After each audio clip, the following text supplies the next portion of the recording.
मित्रों, हरे कृष्णा। कई घरों में यह सवाल बहुत चुपचाप जन्म लेता है। कोई जोर से नहीं कहता, लेकिन मन के किसी कोने में यह इच्छा जरूर होती है कि वंश आगे बढ़े, परिवार का नाम चले, घर में पुत्र जन्म ले।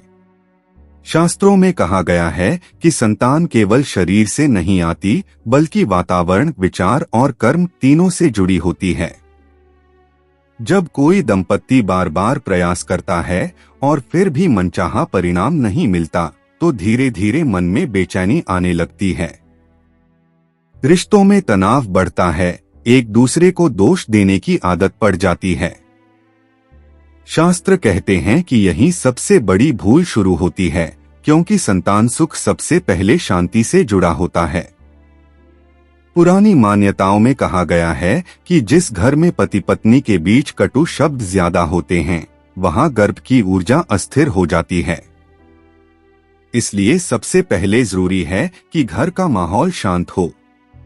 बात बात पर ताना, शिकायत और तुलना, इनसे दूरी बनानी पड़ती है। शास्त्र यह भी कहते हैं कि पुत्र प्राप्ति की कामना रखने वाले दंपत्ति को अपने मन से डर निकालना चाहिए। अगर नहीं हुआ तो क्या होगा, लोग क्या कहेंगे, ऐसे विचार मन को कमजोर करते हैं। और कमजोर मन से मजबूत संकल्प पैदा नहीं होता। घर में सुबह का समय बहुत महत्वपूर्ण माना गया है। कहा जाता है कि सूर्योदय के बाद कुछ पल शांति से बैठकर ईश्वर को धन्यवाद देना चाहिए, जो मिला है उसके लिए। शास्त्रों में स्पष्ट कहा गया है कि कृतज्ञ मन में ही नई कृपा प्रवेश करती है। कई पुराने ग्रंथों में यह भी उल्लेख मिलता है कि भोजन और विचार का गहरा संबंध होता है। अत्यधिक तामसिक भोजन, देर रात खाना और अनियमित दिनचर्या गर्भशक्ति को प्रभावित करती है।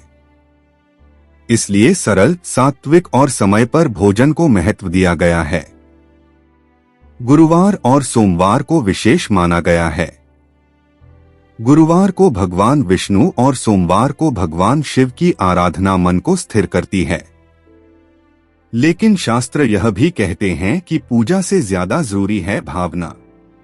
अगर पूजा मन से न हो तो वह केवल औपचारिकता बनकर रह जाती है। कई बार लोग पूछते हैं कि क्या कोई विशेष मंत्र या जप जरूरी है। शास्त्रों में कहा गया है कि नियमित रूप से शांत मन से किया गया साधारण जप भी असर करता है। जैसे मन ही मन ओम नमः शिवाय का स्मरण। इसमें जोर, दिखावा या जल्दबाजी की आवश्यकता नहीं होती। शयन कक्ष को लेकर भी शास्त्रों में कुछ बातें कही गई हैं। अत्यधिक अस्तव्यस्त कमरा, नकारात्मक चित्र या लगातार मोबाइल का प्रयोग, ये सब मन को अशांत करते हैं।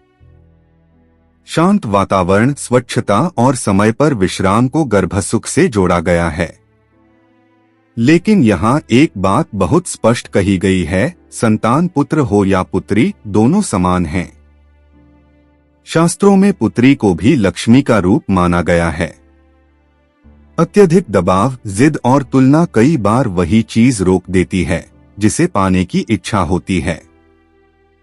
इसलिए संतान की कामना करते समय सबसे जरूरी है स्वीकार। ईश्वर जो दे उसे खुले मन से स्वीकार करने की भावना। जब मन स्वीकार करना सीख लेता है, तभी जीवन में नई शुरुआत होती है। कई लोग बताते हैं कि जब उन्होंने चिंता छोड़कर केवल जीवन को सहज रूप से जीना शुरू किया, तब परिस्थितियां अपने आप बदलने लगीं। शास्त्र इसे संयोग नहीं, बल्कि संतुलन की वापसी मानते हैं। इसलिए अगर आप भी इस इच्छा को लेकर मन में बोझ लिए घूम रहे हैं, तो पहले उस बोझ को हल्का करें। अपने रिश्ते, अपनी दिनचर्या और अपने विचारों को संभालें।